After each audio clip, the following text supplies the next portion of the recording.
कपटकं वा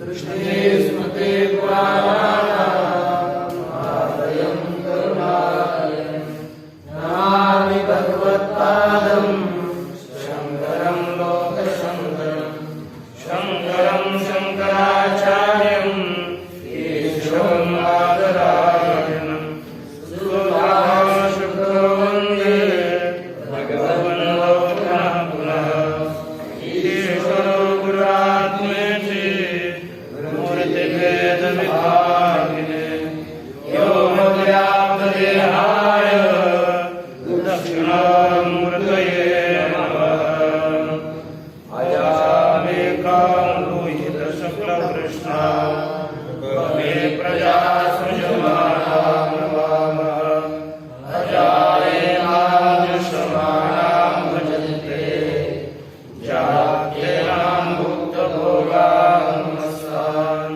कखिलाय महामुनये मुनये शिष्याय तस्यासुरे पञ्चशिखाय तदेश्वर कृष्णाय नित्ये नमस्यामः दुःखत्रयादिघातात् जिज्ञासाकल्पघातकेतौ दृष्टे सा वातासे नैरान्तात्यन्ततो भावात्।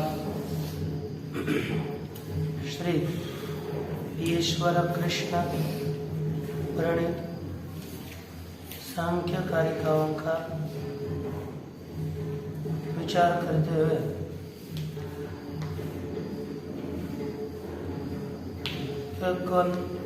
उन 60 कारिकाओं तक विचार किया गया। 59 कारिकाओं में बताया कि जैसे नर्तकी अपने को दिखा करके वह पुनः निवृत्त हो जाती है, उसी तरह यह प्रकृति भी अपने को दिखाने के बाद वह वहाँ से निवृत्त हो जाती है। तत्पश्चात अब अग्रिम श्लोक में हम विचार करते हैं, आशंका करी स्यादित यह प्रकृति पुरुष के लिए प्रवृत्त हो, कोई समस्या प्रवर्तताम प्रकृति पुरुषार्थम, प्रकृति पुरुषार्थ के लिए प्रवृत्त हो जाए। पुरुषार्थ उपकृतात् प्रकृतिर्लप्स्यते कञ्चित् उपकारम्, परंतु उपकृतात् पुरुषात् कञ्चित् उपकारम लप्स्यते। उपकार किए हुए पुरुष से, क्योंकि इसने पुरुष के लिए उपकार किया, तो किसी में भी हम उपकार करें, उससे कुछ ना कुछ उपकार, कुछ ना कुछ फल तो प्राप्त करेंगे ही करेंगे। उसी तरह जैसे लोक में भी किसी के ऊपर उपकार करने से, जिसके ऊपर उपकार किया उससे कुछ ना कुछ लाभ होता है, तद्वत यहाँ पर भी उपकार करने से कुछ ना कुछ पुरुष के ऊपर तो लाभ हो जाएगा। एका स्यादेत प्रवर्तताम प्रकृति पुरुषार्थम, प्रकृति पुरुष के लिए प्रवृत्त हो। पुरुषार्थ उपकृतात् प्रकृतिर्लप्स्यते कंचिद उपकारम, उपकार किए हुए पुरुष से यह प्रकृति कुछ न कुछ उपकार तो प्राप्त करेगी ही। तो कहा नहीं, आज्ञा संपादनाराधितात इव आज्ञापयितुर्भुजिष्या, जैसे भुजिष्या अर्थात दास। अब आज्ञाया अर्थात स्वामी का आदेश, स्वामी के आदेश के संपादन अर्थात पालन से, और उससे क्या होते हैं, स्वामी प्रसन्न होते। प्रसन्न होने पर वह दासी जिस तरह पारितोषिक इत्यादियों को प्राप्त करती है, उपहारों को प्राप्त कर लेती है, तद्वत यह प्रकृति भी कुछ न कुछ फल को प्राप्त करेगी। तथा च न परार्थो अस्याः आरंभ। इस तरह इस प्रकृति का दूसरों के लिए क्रिया का आरंभ नहीं है। जैसे दासी राजा की सेवा करके राजा को प्रसन्न करती है, प्रसन्न करने के बाद वो सेवा किस लिए, वो परार्थ के लिए नहीं थी, वो सेवा स्वार्थ के लिए है। तद्वत प्रकृति भी पुरुष से कुछ न कुछ प्राप्त करेगी, तो वह सेवा भी, वह प्रवृत्ति भी स्वार्थ के लिए होगी, न कि परार्थ के लिए।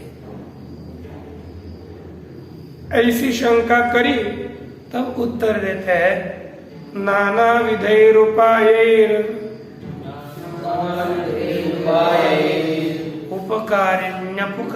उपकारिण्यनुपकारिणः पुंसः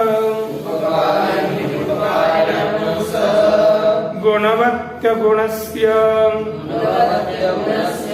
सतस्तस्यार्थमपार्थकं चरति।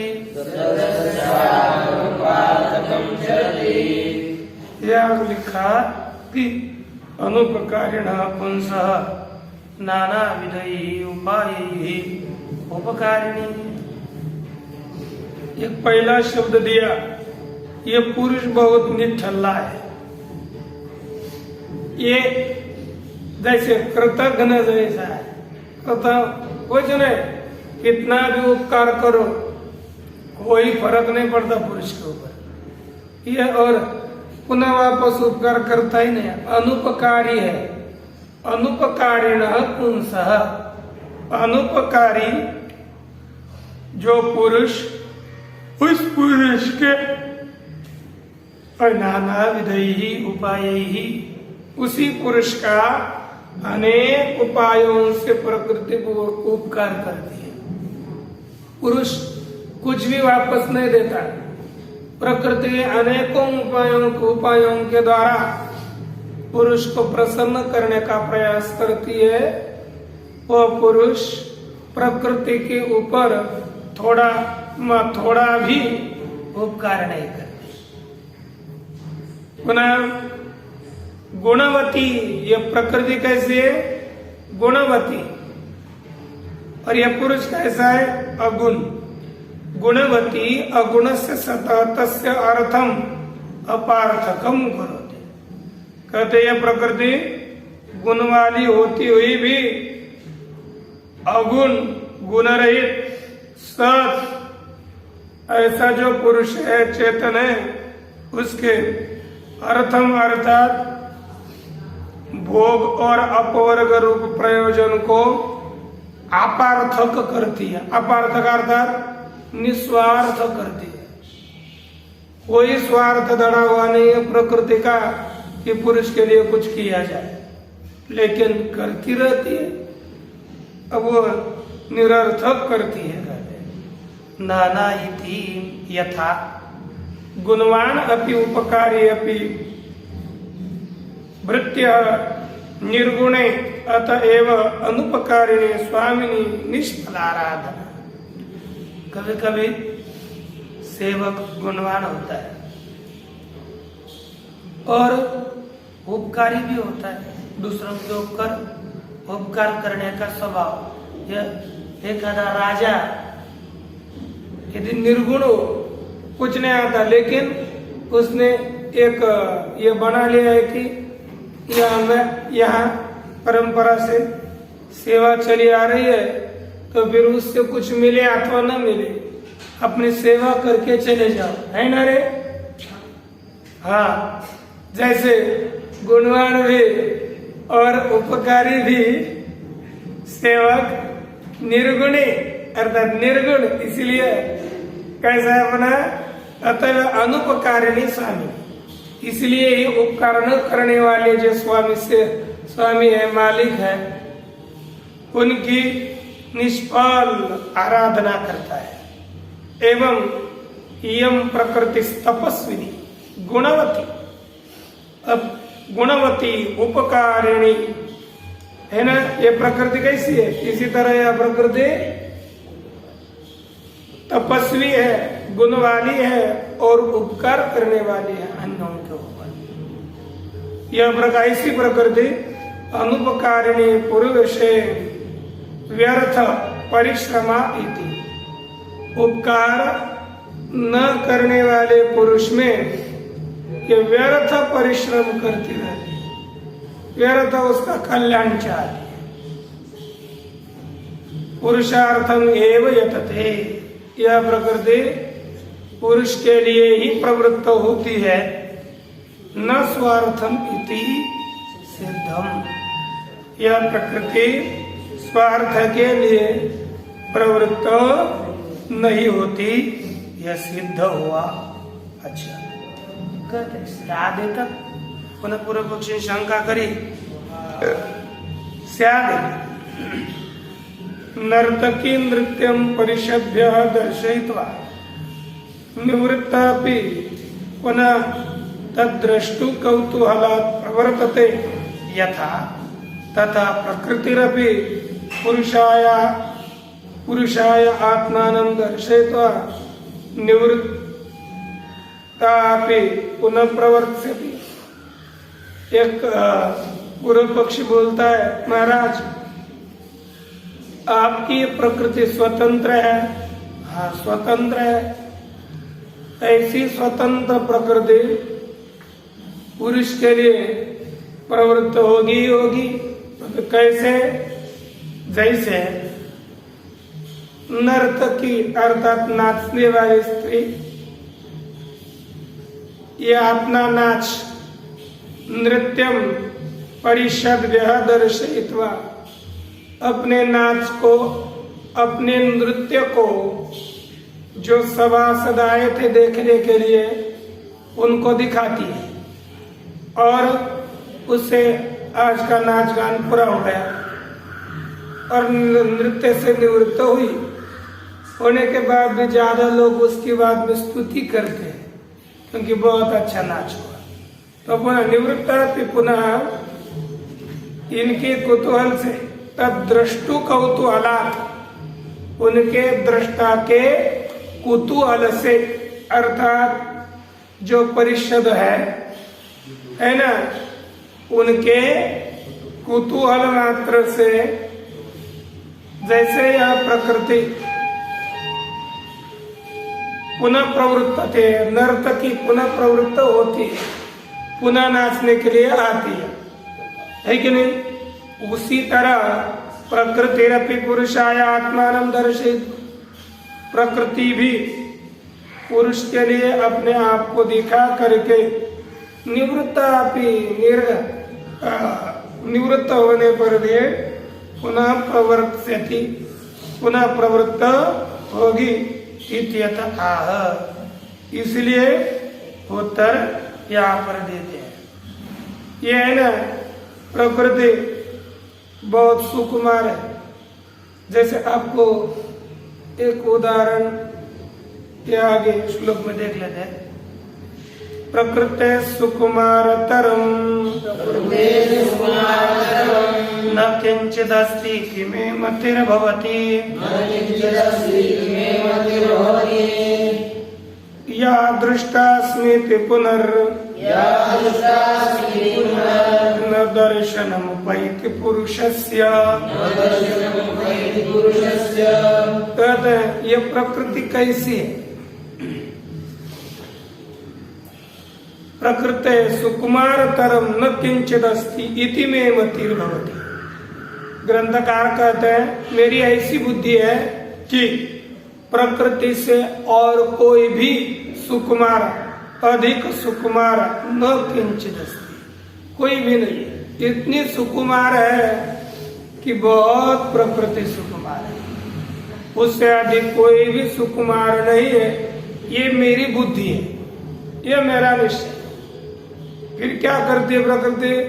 बोलते या दृष्टास्मि थी, जो मैं देखी गई, मुझे इसने देख लिया, इति ऐसा करके पुनः पुरुष से दर्शनम न उपैति, पुनः पुरुष के दर्शन को यह प्राप्त नहीं होती, पुरुष के आगे नहीं जाती। जैसे दृष्टांत दे रहे, एक आदि नव कुलवधु और सुकुमार कुलवधु जो कभी घर के बाहर नहीं निकली, घर के अंदर ही रही, एक दिन में ऐसे पर पुरुषों के आगे नहीं गई, घर के बाहर नहीं निकली, ऐसे यदा कदाचित उसका जो अंचल बोलते हैं ना,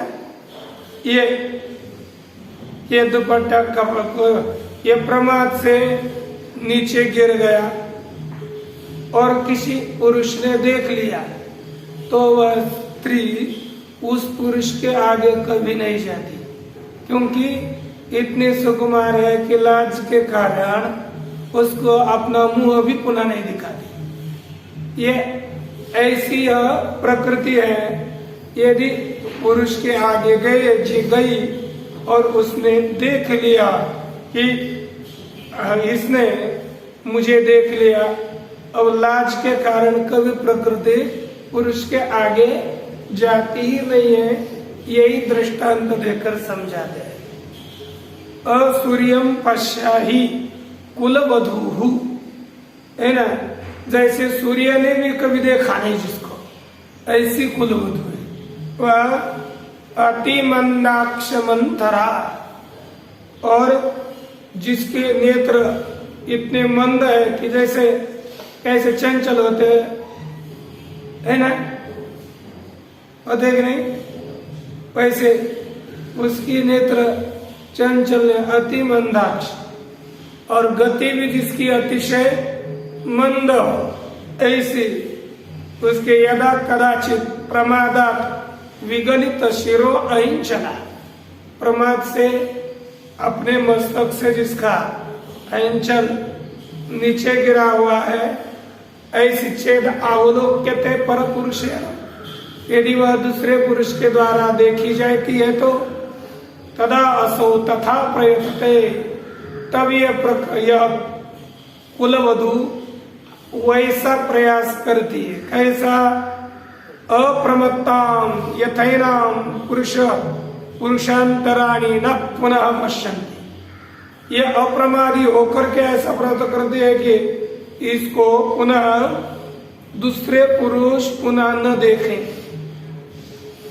ऐसा प्रयत्न करती है कि मेरा अंचल गिरा था, इसने तो देख लिया, और कोई भी इसके प्रिय भी न देखे, और ये पुरुष आएगा तो पुनः ज्यादा नीचे देख करके उसमें तो अब अंचल नीचे नहीं, मुंह के आगे धरकर चली जाती है। ये कुलवधू की वार्ता होती है। एवं प्रकृतिरपि कुलवधू तो भी अधिका, ये प्रकृति तो कुलवधू से भी अधिक है। दृष्टा विवेकेन न पुनर्द्रक्ष्यते इत्यादि। एक बार इस प्रकृति को विवेक पूर्वक यदि जिसने देख लिया, वो पुनः उसको दिखती ही नहीं, अर्थात उसके आगे आती नहीं, इतनी डरती है यह पुरुष से, ऐसी यह प्रकृति है। लेकिन ये दृष्टांत आज के लिए यह बहुत आश्चर्यजनक होगा, आज के लिए। शायद पुरुषश्चेत अगुणो अपरिणामी, पुनः अगले श्लोक की अवतरणिका करी, कहते शायद यह हो सकता है क्या? पुरुषश्चेत अगुण अपरिणामी, पुरुष यदि निर्गुण हो, परिणाम रहित हो, तो कथम से मोक्ष, इसका मोक्ष होगा कैसे?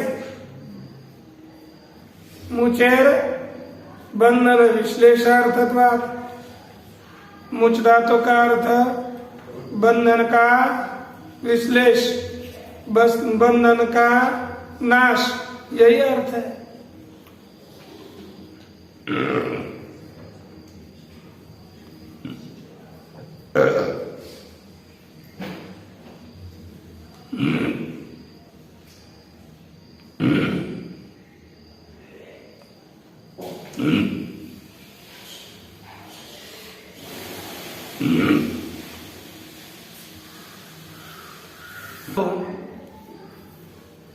बंधन का जो विश्लेष तिरोभाव उस अर्थ वाला है। सवासन क्लेश कर्माशयानांश बंधन समाख्यानाम पुरुषे अपरिणामिनी असंभवात्। ये मुच धातु का अर्थ है बंधन का नाश, और बंधन क्या? अपरिणामी पुरुष में बंधन हो ही नहीं सकता। परिणामी में बंधन होगा, अपरिणामी में बंधन नहीं रहेगा। ऐसा जो अपरिणामी पुरुष है, उस अपरिणामी पुरुष में बंधन नामक बंधनों का अभाव होने से मुक्ति भी ये सिद्ध नहीं हो सकेगी। कौन है बंधन नाम वाले? सवासन क्लेश, वासना सहित क्लेश, यानी अविद्या, अस्मिता, राग, द्वेष, अभिनिवेश। वासना है जन्मांतरीय संस्कार विशेष, उससे सहित क्लेश, कर्म और आशय। क्लेश, कर्म और अंतिम कौन है? आशय। ये जितने भी हैं, ये सब अर्थात धर्म, अधर्म इत्यादि रूप आशय, ये ही बंधन है। ये बंधन इन बंधनों का पुरुष में अपरिणामिनी असंभवात, अपरिणामी पुरुष में यह असंभव होने से आप पुरुष मुक्त होता ये नहीं कह सकते। अतएव से न संसार, इसलिए इस पुरुष के लिए संसार नहीं है। कैसा? प्रत्यभावा अपरनामा, मर करके उत्पन्न होना रूपी यह दूसरा नाम है संसार का। क्या? प्रत्यभाव, मर के उत्पन्न होना। यह अपर नाम वाला, दूसरा नाम वाला यह जो संसार है वह पुरुष में नहीं है। क्यों? निष्क्रियत्वात्, निष्क्रिय में संसार नहीं होता, सक्रिय में होता है। तस्मात् पुरुष विमोक्षार्थम इति रिक्तम वचः, इसलिए पुरुष के मुक्ति के लिए प्रकृति प्रवृत्त होती है, ऐसा जो वचन बताया वह व्यर्थ है। इति इमाम शंकाम उपसंहार व्याजेन अभ्युपगच्छन् अपाकरोति। इस तरह इस शंका का उपसंहार के निमित्त से, उपसंहार व्याज, इस निमित्त से अभ्युपगच्छन्, स्वीकार करते हुए अपाकरोति, इसका क्या करते हैं? निराकरण करते हैं। शंका को त्याग करने की इच्छा से, है ना, उपसंहार के निमित्त से स्वीकार करते हुए निराकरण करते। तस्मान्न बध्यते तस्मान्न बध्यते न मुच्यते नापि संसरति कश्चित्, संसरति बध्यते मुच्यते, च नानाश्रया प्रकृतिः, संसरति बध्यते मुच्यते च नानाश्रया प्रकृतिः। अन्वय पूर्वक अर्थ देखे। तस्मात् कश्चित् आधा न बध्यते नापि मुच्यते नापि न अपि संसरति।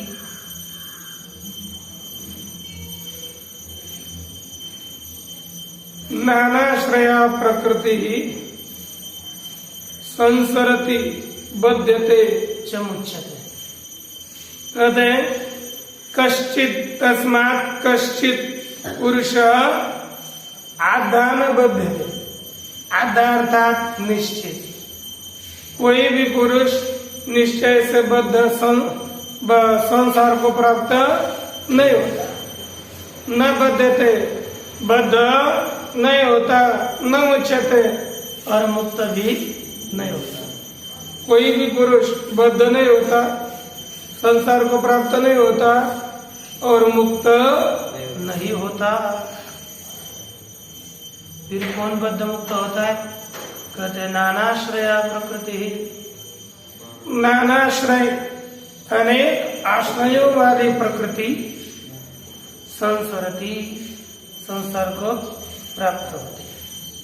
बध्यते बद्ध होती है, मुच्यते च और मुक्त भी होती है।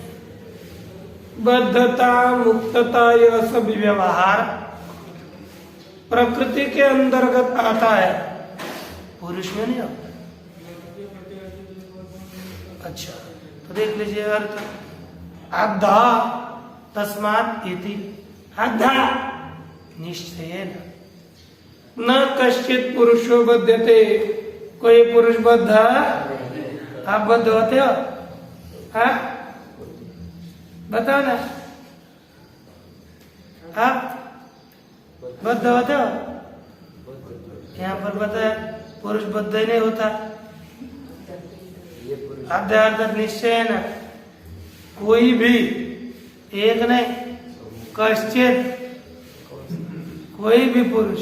कौन सा पुरुष अर्थात? ईश्वर तो है नहीं इनके मत में, जितने जीव है वो तो पुरुष ही है। और कौन सा पुरुषार्थ है? उत्तम को उत्तम वगैरह कुछ नहीं, दो ही पुरुष है ना। एक प्रकृति और दूसरा पुरुष। जीव पुरुष है ना, एक प्रकृति, दो ही। और कोई भी बद्ध नहीं होता। ऐसा नहीं कि ये खाना बद्ध नहीं होता, कोई भी नहीं बद्ध होता। न कश्चित संसरति, और कोई संसार को प्राप्त नहीं होता। न कश्चिन मुच्यते, और कोई मुक्त भी, ये ठीक है, कोई मुक्त नहीं होता क्योंकि मुक्ति के लिए प्रयास करना है नहीं किसी को, है ना। बद्ध होता है पूछने के बाद तो अब दिमाग के सिर काटने लगे, ऐसे कैसे होगा? है? फिर बद्ध कौन है? हाँ? देखो प्रकृति बद्ध है, ये बोलने का भी साहस नहीं हमने। क्या है, कितनी साधना तीव्र होगी। अब देखो, न कश्चित संसरति न कश्चित मुच्यते, कोई मुक्त भी नहीं होता। फिर पढ़ने से क्या फायदा? प्रकृतिरेव तु नानाश्रया, प्रकृति ही तो अनेक आश्रय वाली है, वह अनेकों का आश्रय करती है। ऐसी प्रकृति नानाश्रय वाली होती हुई बद्ध है। ये बद्ध हो चुका है ना, किसमें है बद्ध? प्रकृति में।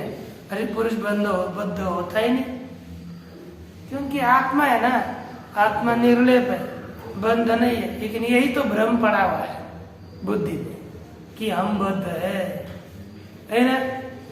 इतनी बद्धता पड़ी हुई है कि निकल नहीं पा रहे।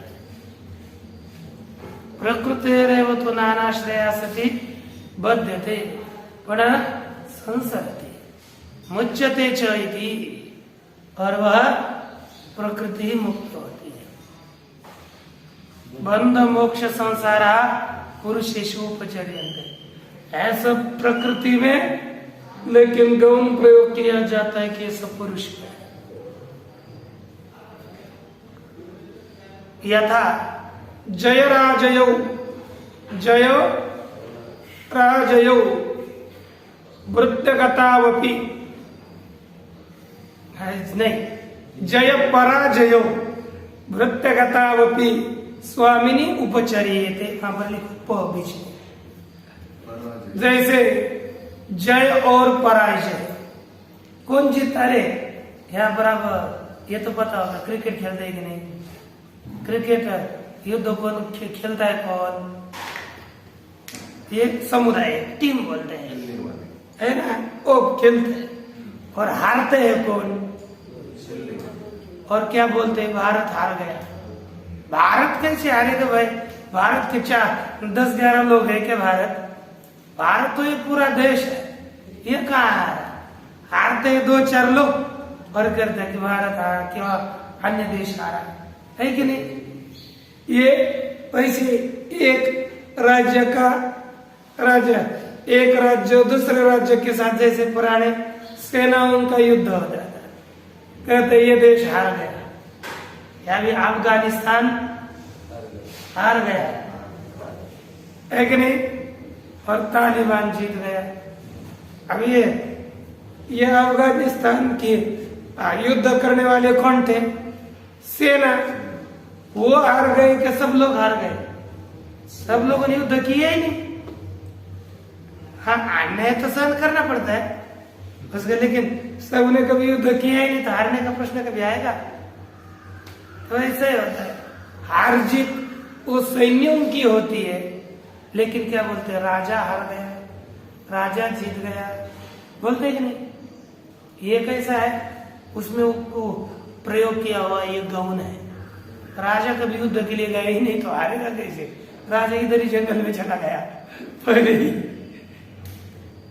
ऐसे कहते हैं यथा जय पराजयो वृत्तगतावपि, भृत्य में होने पर भी स्वामिनी उपचर्य, स्वामी में इसका गौण प्रयोग किया जाता है।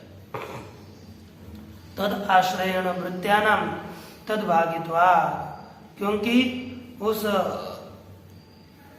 जय वह वस्तुता देखे तद आश्रय, उन जय और पराजय के आश्रय रूप से वृत्य ही सेवक ही उस जय और पराजय के भागी है।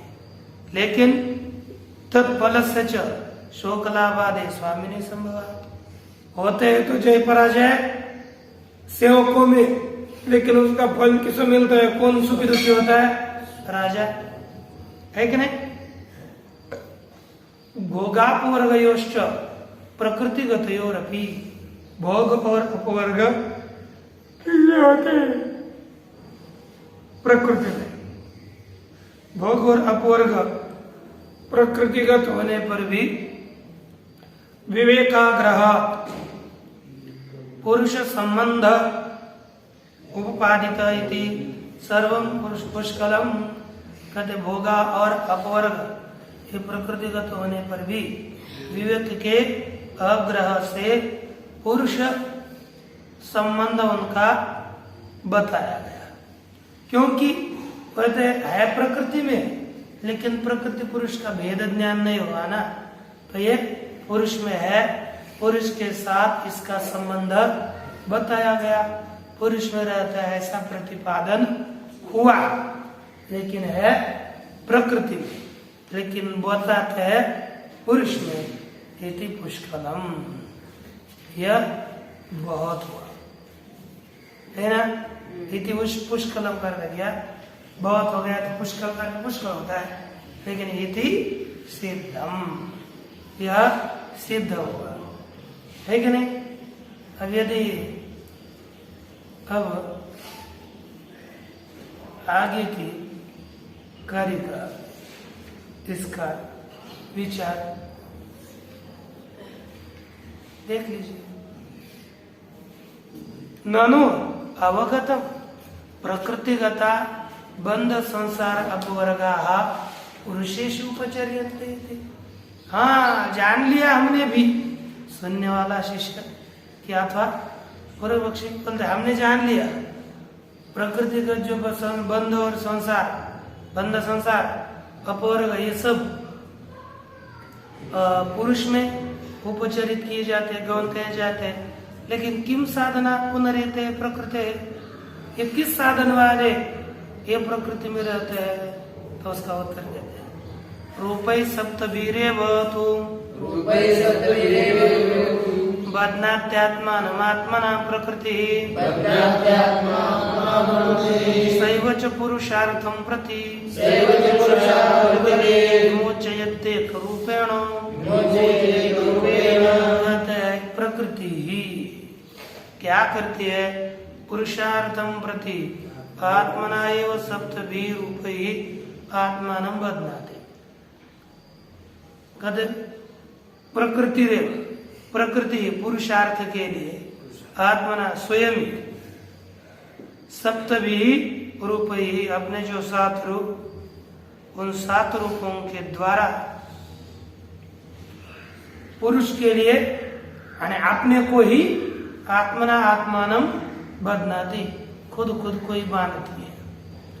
सैव च पुरुषार्थम प्रति एक रूपेण विमोचयति, और वही प्रकृति एक रूप से अपने आप को मुक्त करती है। वही प्रकृति अपने आप को बद्ध भी कर देती है और वही अपने आप को मुक्त ही कर देती है। रूप ही देखिए तत्व ज्ञान वर्जम बध्नाति, तत्व ज्ञान रहित जो पुरुष है ना अपने आप को बांधती है। किससे?